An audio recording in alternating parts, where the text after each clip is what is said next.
2월의 첫 주일이니까 한 달 내내 우리 하나님이 여러분을 지켜주시기를 바랍니다.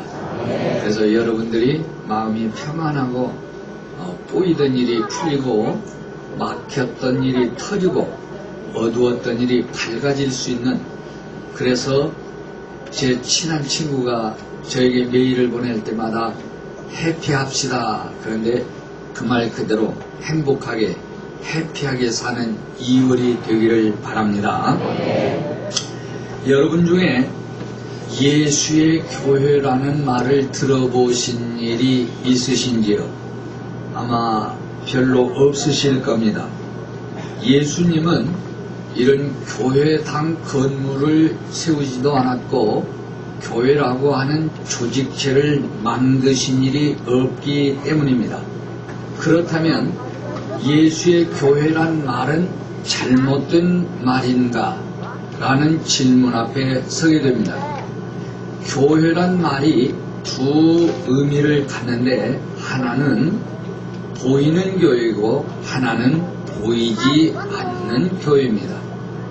우리는 보이는 교회를 이야기하기 때문에 보이는 교회만으로 우리의 생각을 한정할 때가 있는데 보이지 아니하는 교회도 있다는 말입니다. 예수님은 교회라고 하는 의미를 이 땅 위에서 충분히 보여주셨고 세우시고 나타내셨다고 한다면 오늘 제가 설교 제목으로 잡은 예수의 교회라는 말은 표현이 가능하지 않을까 하는 생각을 합니다. 예수가 이 땅에 오신 이유를 우리는 사람을 구원하기 위해서라고 합니다. 이를 다른 말로 표현하면 구원하기 위해서 불러야 하고 말씀을 전해야 하니 선교를 하기 위함이라고 할 수 있고, 누가복음의 저자는 이사야서 61장을 전체적인 뜻으로 인용하면서 4장 18절에 주의 성령이 내게 임하셔서 가난한 자에게 복음을 전하게 하시려고 내게 기름을 붓고 나를 보내신 이유는 포로된 자에게 자유를, 눈먼 자에게 다시 보게 함을 전파하며 눌린 자를 자유하게 하고 주의 은혜의 해를 전파하게 하기 위함이다. 예수가 스스로 말하기를 내가 이 땅에 온 것은 전파하기 위해서 왔다. 복음을 전하게 하기 위해서 왔다고 말합니다. 그래서 마태란 기자도 4장 23절에서 예수께서 온 갈릴리에 두루 다니시며 회당에서 가르치시며 천국의 복음을 전하시며 백성의 모든 병과 약한 것을 고치시니라 그랬습니다. 예수가 이 땅에서 하신 세 가지 사업이 있는데 하나가 가르치시는 일, 티칭이라고 영어로 그럽니다. 두 번째가 전파하시는 일, 이걸 프로클라밍이라고 합니다. 세 번째가 고치시는 일, 이걸 힐링이라고 합니다. 예수는 이 세 가지를 했습니다. 그러나 가르치심과 고치심도 결국은 선교라고 하는 큰 테두리 안에 들 수 있을 겁니다. 이를 위해서 예수는 오늘 본문에 제자들을 불렀습니다. 예수가 부른 제자는 공자의 제자보다도 적고 석가의 제자보다도 비교할 수 없도록 적은 단 몇 사람입니까? 12명을 불렀습니다. 오늘 본문에 보면 교동문으로 여러분이 읽으시듯이 베드로, 안드레, 야곱, 요한, 빌립, 바돌로메, 도마, 마테, 야곱, 다데오, 그리고 시몬 유다라고 했습니다. 이 사람 이름을 첫 글자로 이렇게 말하면 베안, 야요, 빌다, 도마, 야다, 시유, 이렇게 12를 12글자로 보통 어린이교회 학교나 이런 데서 외우게 합니다. 헬라어 성경을 보면 이 12제자는 둘씩 페어로, 이 짝으로 나옵니다. 하나하나가 아니고 둘씩 둘 이렇게 나오는데 시몬과 안드레입니다. 시몬이라는 본명이고 이 아람어로는 게바고 헬라어로는 베드로입니다. 그게 게바나 시몬이나 베드로란 이 말은 다 똑같은 다른 나라 말의 표현입니다. 그 말의 뜻은 단단한 바위라는 반석이라는 말입니다. 그는 로마에서 십자가에 거꾸로 달려서 순교했다고 알려져 있습니다. 그를 기념하는 교회당이 바티칸, 거기에 바티칸이라고 하는 하나의 왕국 옆에 거대하게 서 있습니다. 그와 함께 나오는 안드레는 X형 십자가에 달려 순교한 걸로 알려져 있습니다. 두 번째 나오는 사람이 야고보와 요한인데 그들은 같은 형제입니다. 세베대의 아들로 야고보는 우리의 아들이라는 그런 별명이 있는 걸 써봐서 굉장히 성격이 급했던 것 아닌가 그렇게 생각합니다. 그리고 좀 과격했던 것 같습니다. 제자 중에는 이렇게 과격한 사람도 있었습니다. 이 야고보는 헤롯에 의해서 12명 가운데 제일 먼저 목이 잘린 최초의 순교자이고 요한은 가장 오래 살았던 장수한 제자인데 반모섬에 유배에 갔었던 인물입니다.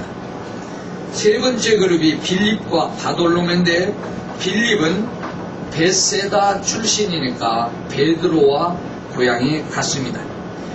요한의 제자였다가 요한이 잡히자 예수에게로 와서 예수의 제자가 되었는데 그는 헬라 문화의 정통한 헬라 철학자로 알려져 있고 바돌로메라는 사람은 빌립이 인도한 나다나엘과 같은 동일 인물이라고 신학자들은 말하는데 전설에 의하면 알마니아에서 선교를 하다가 순교당했다고 합니다. 네 번째 그룹이 도마와 마태입니다. 도마는 디두모라고도 한다면 성경의 표현은 쌍둥이라는 말입니다. 예수 제자 가운데는 쌍둥이도 있었다는 말이죠. 그는 예수가 부활했다는 말을 들었으나 믿지 않았던 인물로 아마 실증주의 철학자였던 것 같습니다. 인도에 가서 선교를 하고 오늘 인도에는 도마교회가 거대하게 서 있습니다. 거기서 순교했습니다. 마태는 유일한 세무 공무원으로 마태복음의 저자라고도 하는데 매우 그는 겸손한 인물이었습니다. 헬라어를 잘하고 많은 책을 남겼는데 재산도 제법 모았다고 알려져 있습니다. 다섯 번째 그룹이 야고보와 다데오입니다. 야고보는 예수님과 이종 사촌간입니다. 다데오는 시리아에서 선교하다가 죽었습니다. 마지막 그룹이 시몬과 유다입니다. 시몬은 젤롯 땅이라고 하는 이 국수주의자들, 열혈당원들, 가장 과격한 그런 정치 집단에 소속한 사람이었습니다.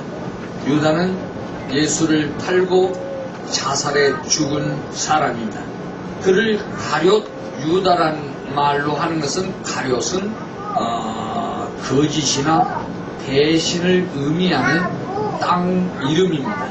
가룟 땅에 살았던 유다, 그렇게 이해하시면 되겠습니다.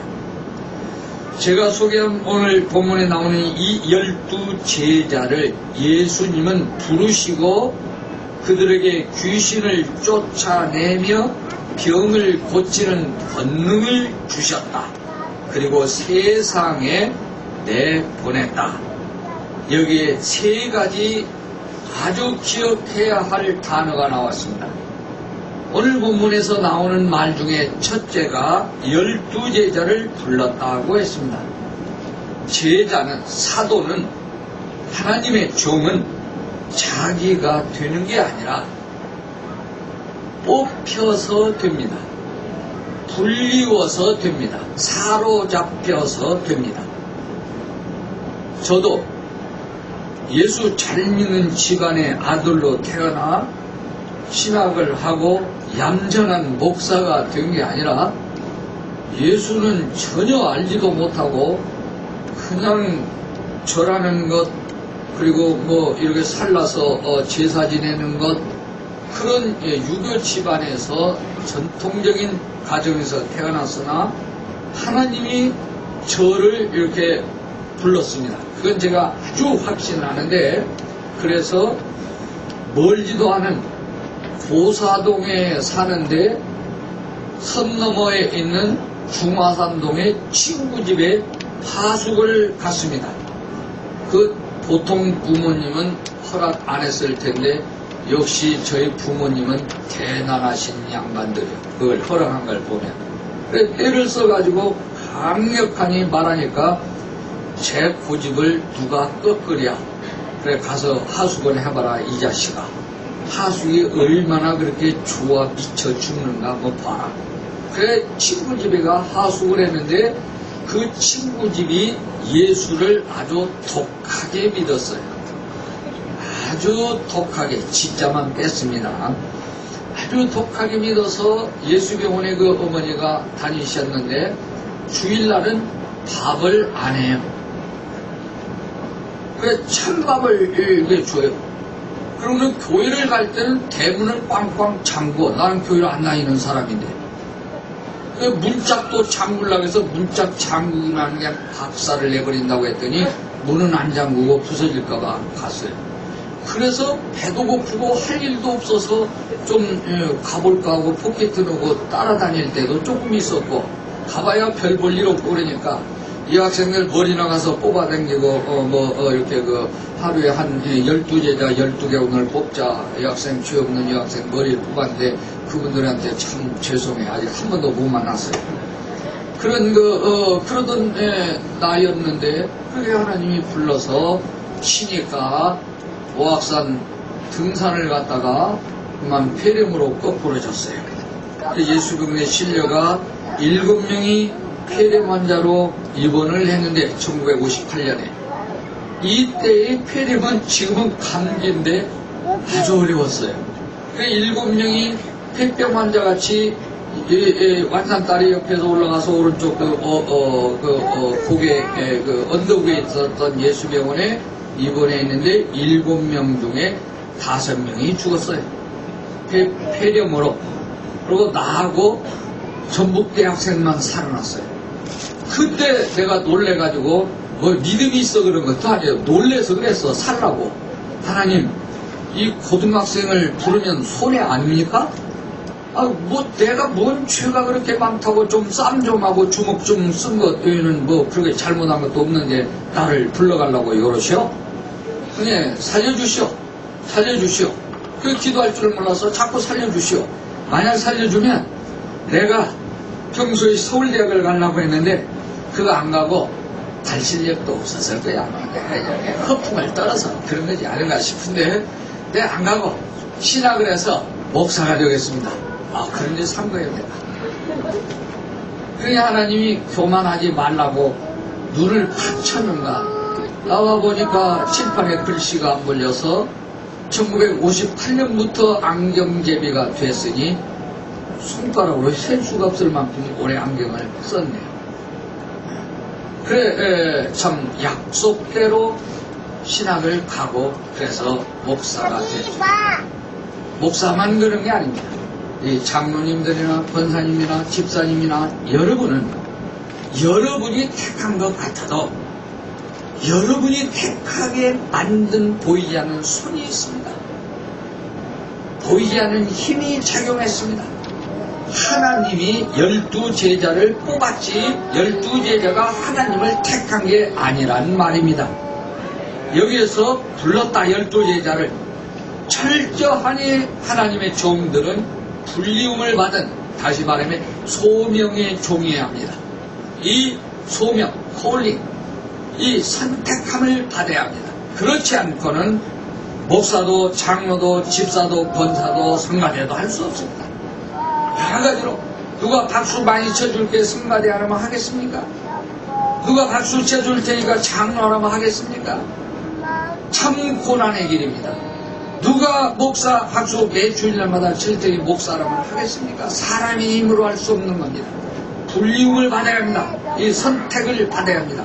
12제자는 이 하나님의 선택을 받아 제자가 됐습니다. 여러분도 하나님의 선택을 받아 영생교회의 재직이 되고 교인이 된 줄로 나는 믿습니다. 두 번째가 권능을 주셨다고 했습니다. 이 권능도 무슨 힘으로 얻은 것도 아니고 기술로 얻은 것도 아니고 다른 것은 아닙니다. 우리는 주님이 주시는 이 힘, 파워, 이 어떤 이 힘, 이것에 의해서만 가능합니다. 찬송가 544장의 1절은 울어도 못하네, 2절은 힘써도 못하네, 3절은 뭐뭐뭐 해도 못하네. 뭐 해도 못해요. 참아도 못해요. 그러나 4절에 가가지고 뭐 하면 하겠네? 믿으면 하겠네. 힘으로도 안 됩니다. 능으로도 안 됩니다. 아무것도 안 되지만 믿음으로 성령 안에서는 불가능한 일이 없는 줄로 믿으시기 바랍니다. 여러분 가정에 난관이 있습니까? 엎드려 기도하세요. 교회에 어려움이 있습니까? 기도하도록 주신 기회입니다. 서로 함께 모아서 감정을 절제하고 자기의 편견과 고집을 버리고 오직 겸허한 마음으로 하늘을 우러러 나의 교만의 뿔을 꺾어달라고 기도하시면서 기도할 때에 자연스럽게 해결날 줄로 믿습니다. 장로님들이 해결할 수 없습니다. 여기에 합동위원이 해결할 수 없습니다. 어느 똑똑한 사람이 나와 해결하지 못합니다. 모든 것은 하나님으로부터 주어지는 권능, 듀나미스라고 합니다. 이 듀나미스를 받을 때는 모든 것이 해결나게 됩니다. 세 번째는 오늘 얘기에 세상으로 보냈다 그럽니다. 교회 안에 머물러 있으라가 아닙니다. 항상 그리스도인은 예수가 우리를 세상으로 내보내십니다. 우리가 이렇게 직분을 받은 건 교회 안에서 헌신, 봉사, 충성하라고만 한 게 아니라 세상에 나가서 섬기는 종으로 살라고 하는 겁니다.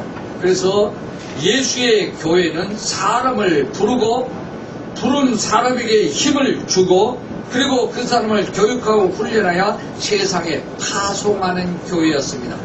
부르는 교회, 힘을 주는 교회, 파송하는 교회였습니다.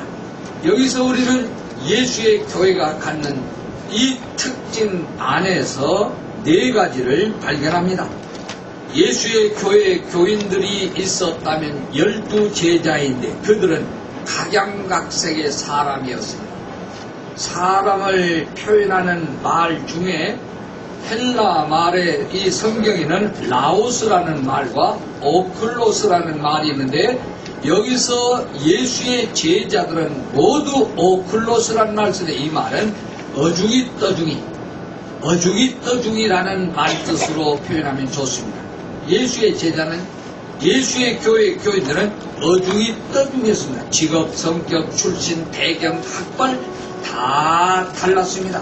그럼에도 불구하고 저들은 예수의 교회에 와가지고 모두 다 일심동체가 되고 일사불란하게 됐습니다. 어떻게 가능했을까요?